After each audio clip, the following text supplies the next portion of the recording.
a centrar en las preguntas que los discípulos le hicieron a Jesús. Entonces encontramos que las preguntas que le hicieron a Jesús están una en el capítulo 23 y otra en el 24, y como de costumbre querían saber cuándo sería el fin. Y encontramos en el 23 lo dice, y porque les digo que ya no me verán, volverán a ver hasta que digan bendito el que viene en el nombre de Yeshua. Y la otra pregunta es, salió Yeshua del templo y cuando se iba, se le acercaron sus discípulos para mostrarle la construcción del templo, pero él les respondió, ¿ves todo esto? Ya les aseguro, no quedará aquí piedra sobre piedra que no sea destruida. Y de ahí vienen las preguntas. Estando luego sentado en el monte de los olivos, se acercaron a él en privado sus discípulos y le dijeron, dinos cuándo sucederá eso y cuál será la señal de tu venida y del fin del mundo. Si en ese caso miramos que estaban esperando un salvador o un caudillo para salvar a Israel de la esclavitud que tenían, y ellos no lo habían visto que andaba con ellos, y a él decir, hasta que no digan bendito el que viene, decir, ¿cuándo vendrá? El templo era algo de lo más valioso que tenía Israel en la historia y en la religión que llevaba en sus creencias. Había subido el templo a la medida de que el templo era el Dios de ellos. Había que ir a adorar al templo, había que respetar al templo, había que hacer esto por el templo. Pero el templo, los que verdaderamente mandaban en el templo, lo habían hecho una fuente de ganancia para ellos. Y encontramos que Dios ya no estaba por ahí, ni hablaba por ahí, ni se acercaba al templo, porque lo habían convertido.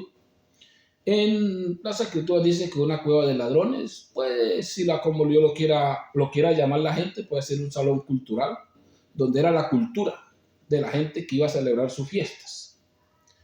Como ahorita en estos tiempos, la mayoría son salones culturales donde celebran toda clase de fiestas. Y andan detrás de la economía, no anunciando al Salvador.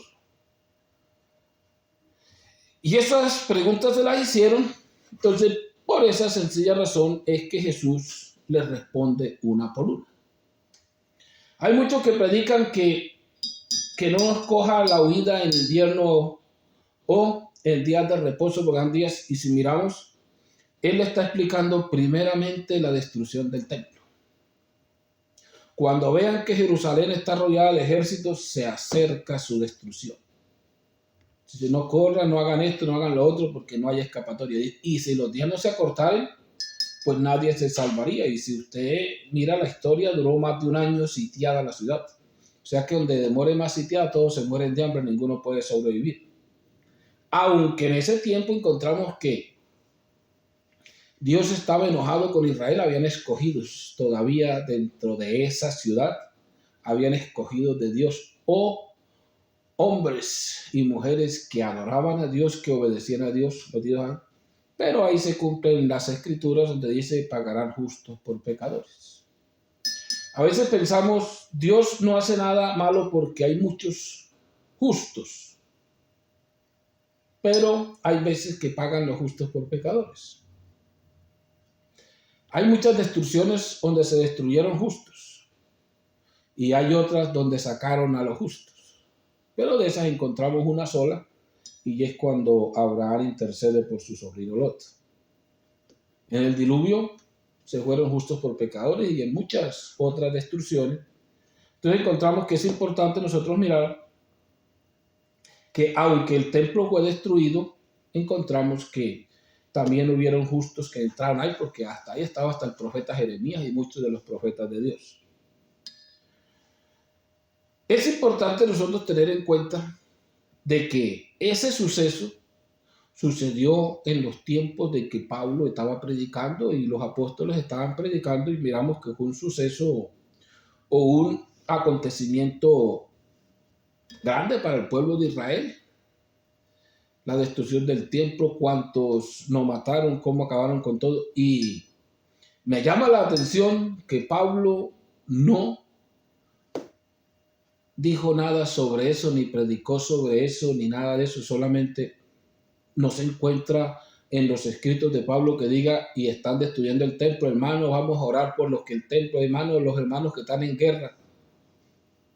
Pablo estaba centrado en lo que lo habían mandado a hacer, o en lo que él se había comprometido a hacer: anunciar a Jesús como único Salvador hasta donde más pudiera. Estaba ocupado en su oficio.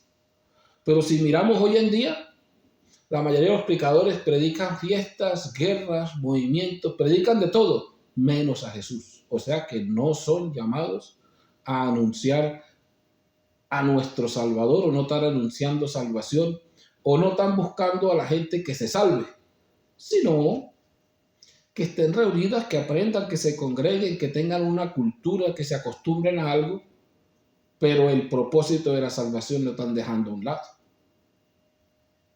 Entonces, ese suceso me llama a mí el punto importante de que a nosotros no nos llamaron a predicar sucesos del mundo, ni guerras, ni rumores de guerra.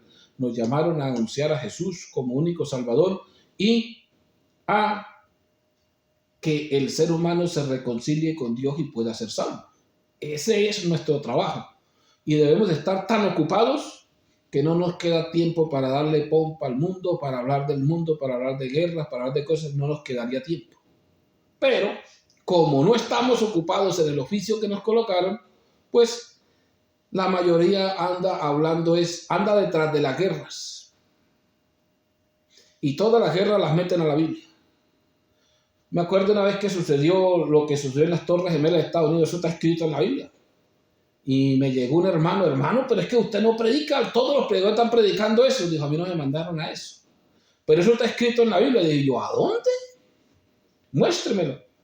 Y me colocó la prédica del predicador, y sí, resultaba que estaba en Apocalipsis. Y salió la humarada de Babilonia y cubrió el cielo. Mire que sí está, así fue la humarada. Digo: hermano, bueno, pues sí. Si eso es cierto, ya esto se acabó. Así que recoja las cositas y ponga a hacer otra cosa diferente que buscar la salvación. Sí, porque si ya eso sucedió y eso está en Apocalipsis, y la iglesia se levanta en Apocalipsis 4, en Apocalipsis 7 está en el cielo, y eso aparece en Apocalipsis 10.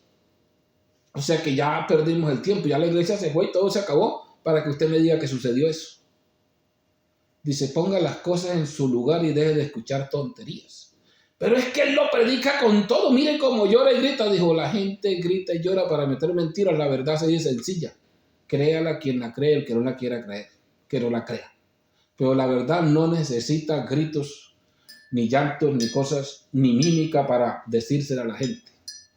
Jesús no la usó, ni los discípulos usaron eso. Lo que sí se usa en esta predicación es el poder del Espíritu, sanando enfermos, liberando gente con espíritus malos y anunciando este reino de salvación. Pero ya los que han cogido todo eso, tremendos predicadores que aprendieron a predicar como estilo político, pues a algunos les funciona, a otros no, pero no es el propósito de convencer a un pueblo, de tener un pueblo, como se dice, subyugado por amenazas. Ya me dice: ¿cuáles amenazas? Uno amenaza con lo que los demás le temen. A un niño pequeño, ¿con qué lo amenazan? Le voy a decir a su papá. Entonces, él le da miedo. A un buen ciudadano, ¿con qué lo amenazan? Le voy a echar a la policía, le voy a decir a las autoridades, lo voy a hacer calmar, lo están amenazando. Y a alguien que se quiere salvar, ¿con quién lo amenazan? Con la salvación. Vea, hermano, usted sigue así, pues no se salva. Aquí tenemos la salvación. Lo vamos a descomulgar de la iglesia y queda perdido.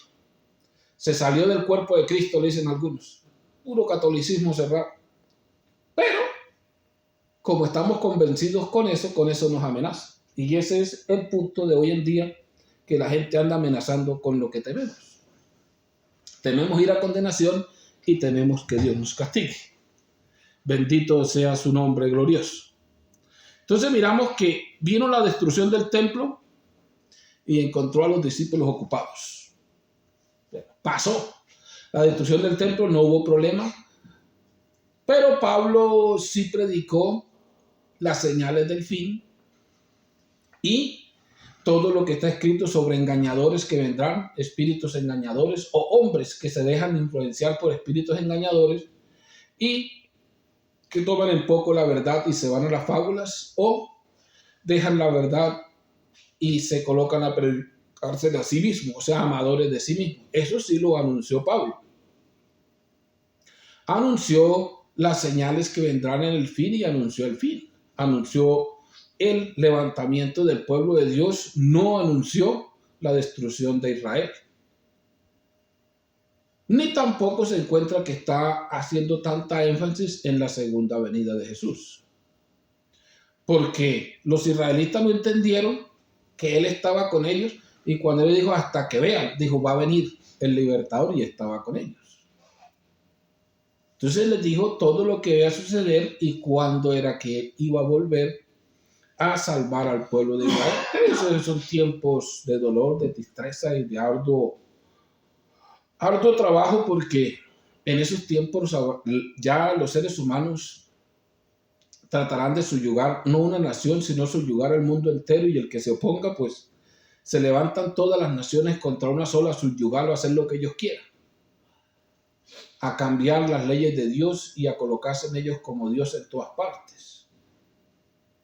Y miramos, estamos en tiempos difíciles, donde el mundo entero se está, como se dice, llegando a un término donde la salvación se usa únicamente como amenazas. La mayoría de religiones ya firmaron el ecumenismo o el Tratado Mundial de la Nueva Religión, y por eso ya son religiones del Estado, tienen permisos del Estado, de los imperios, para poder predicar, y los van acosando poco a poco hasta que prediquen lo que ellos quieren. Y la mayoría ya están predicando lo del tratado que hicieron. En ese tratado llegaron a un punto, todos se fueron a ser cristocéntricos. Y casi la mayoría debe predicar únicamente a Cristo. El libro lo voltearon todo a Cristo y ninguno se ha dado de cuenta. O pocos se han dado de cuenta que hayan conservado una Biblia antigua y la comparan con las que hay nuevas, que tiene cambios, como se dice, graves, pero no nos queremos dar de cuenta porque le hemos creído más a la letra que al espíritu. Y para ponerme a decirle yo, todas las religiones o las congregaciones que ya firmaron el ecumenismo, sería mejor que decirle las que no lo han firmado, que casi es nulo. Únicamente los nuevos que estamos empezando a anunciar el nombre de Jesús correctamente como único y suficiente Salvador, no hemos firmado ecumenismo, ni hemos firmado convenios con ningún estado, ni con ninguna corporación, porque nosotros el convenio lo tenemos con Jesús, nuestro Salvador. A Él le obedecemos y a Él le servimos. Si el mundo se para y se coloca patas arriba, allá ellos, nosotros tenemos un camino diferente.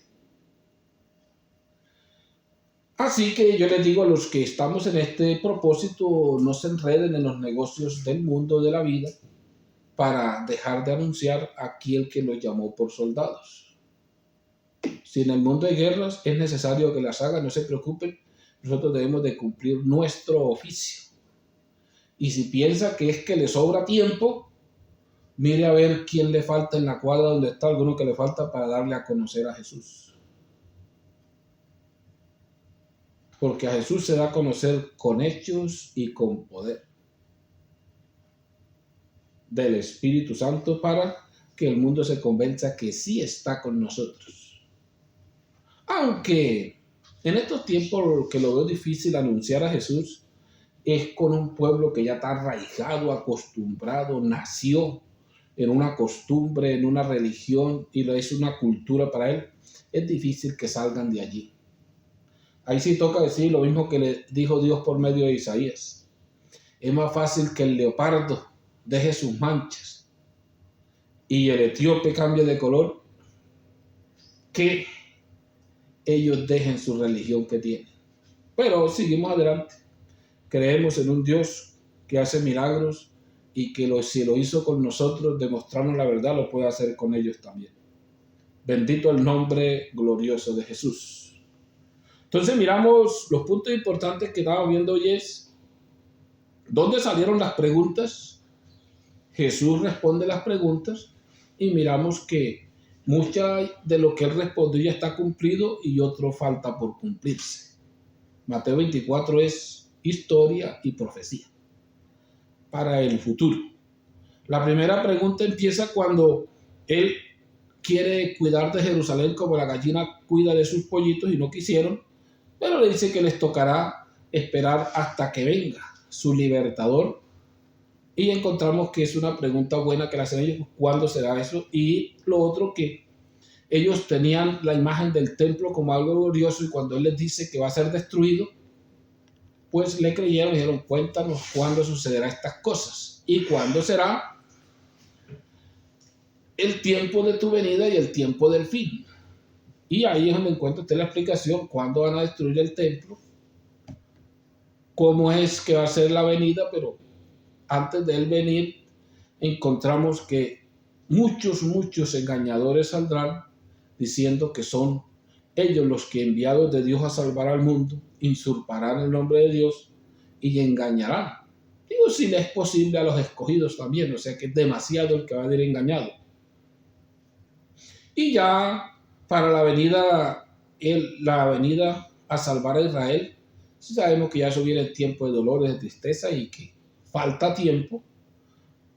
Y dice Jesús todavía, y en un breve momento, en un poco tiempo, viene el fin. Del sol se oscurecerá, la luna dará su resplandor. Y si nosotros miramos en Apocalipsis, después del levantamiento de la iglesia pasan más de 1000 años, o no se sabe cuántos miles de años pasan, pero él dice que es corto el tiempo. Bendito el nombre glorioso de Jesús. Así que voy a dejar hasta acá. Y hermanos o amigos que tengan alguna pregunta la puede escribir en el Facebook o en el Messenger y se la responderemos según la ciudad que Dios nos ha dado. Vuelvo y les recuerdo, estamos en YouTube como @pastorchinchilla7711 y también está el libro que nosotros leemos o que yo estoy leyendo con el que trabajo, Yahshua es mi rey, y lo encuentra se va a Comunite o a Comunidad, los que hablan español, y ahí encuentra el link y lo puede descargar. Y puede ir leyendo unas escrituras más confiables. Bendito el nombre de Jesús. Así que le vamos a dar gracias a Dios por su grande misericordia y no olvidándonos mañana a las 9 de la mañana otra vez estaremos conectados. Mi Señor Jesús, te doy gracias porque eres bueno y tu misericordia es para siempre. Bendito Rey de gloria, eterno y poderoso por los siglos de los siglos. Digno eres de recibir la honra, la gloria, el poder estar y siempre por los siglos de los siglos. Dios. Alabado y bendecido es el nombre glorioso de Jesús, Rey soberano y eterno. Bendito es tu nombre glorioso, santo y poderoso por los siglos de los siglos. Alabado y bendecido es el nombre glorioso de Jesús, Rey soberano y eterno. Bendito es tu nombre glorioso. Aleluya. La paz de Jesús sea con todos. Paz de Jesús.